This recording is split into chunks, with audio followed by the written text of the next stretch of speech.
श्री सीतानाथ समारंभाम श्री रामानंदार्य मध्यमा अस्मदाचार्य पर्यंताम वंदे श्री गुरु परंपरा। आप सभी श्री कृष्ण प्रेमी भक्तजनों को मेरा प्यार भरा राधे राधे।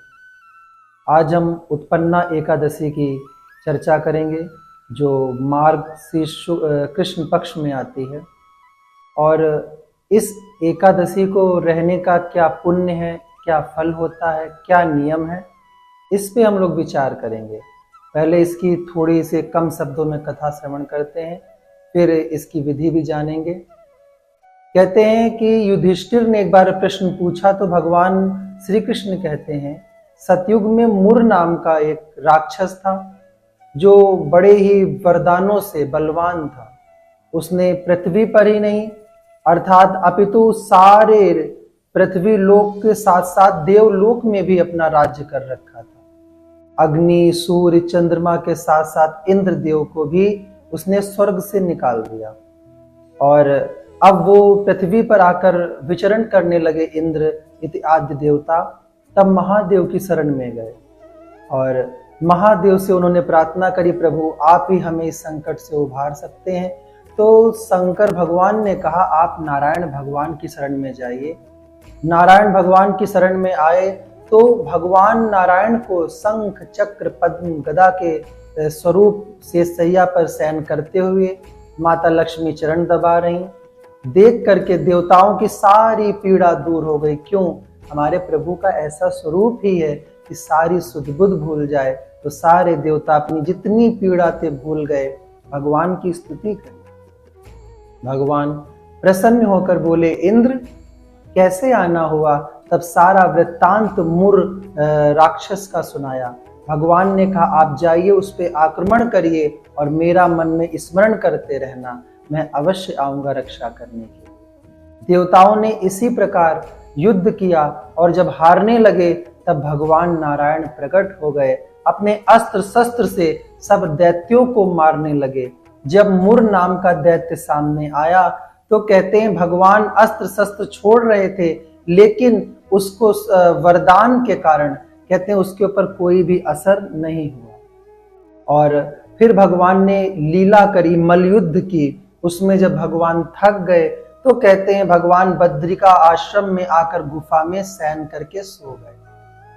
मुर नाम का दैत्य पीछे से आया भगवान को मारने के लिए। उसी समय भगवान सोते हुए उनके शरीर से एक प्रकाश पुंज शक्ति रूप में उत्पन्न हुआ। उनमें से एक स्त्री उत्पन्न हुई जो अस्त्र शस्त्र लिए हुए सारे राक्षसों का वध करते हुए कहते हैं मुर नाम के दैत्य को भी वध कर दिया।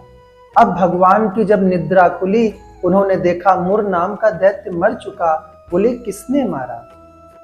उस देवी ने कहा, प्रभु मैं आपकी ही शक्ति हूँ, आपसे ही प्रकट हुई हूँ, मैंने ही इसका वध किया है।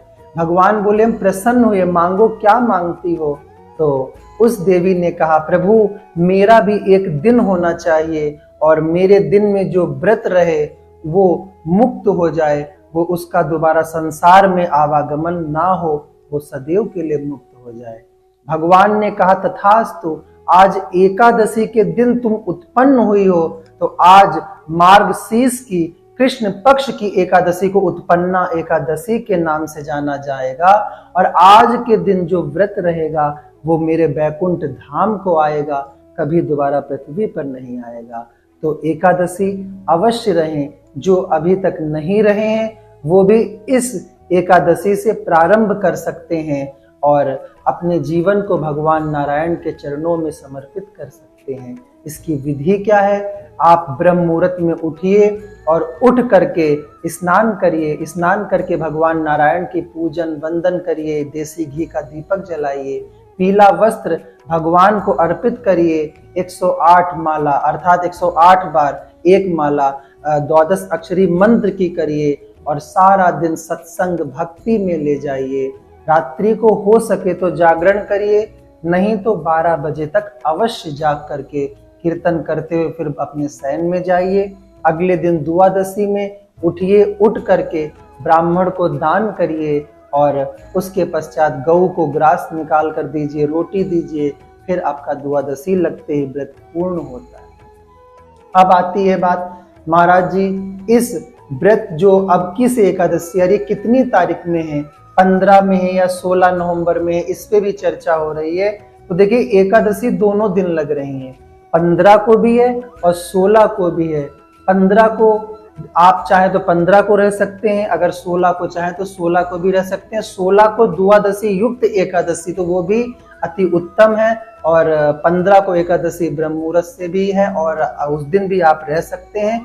तो जैसा आपको उचित लगे, अपने गुरु, अपने कुल, अपने जिस हिसाब से आपका मत हो वैसे रहिए। इसी के साथ में हम अपनी वाणी को विराम देते हैं। जय श्री राधे, जय श्री कृष्ण।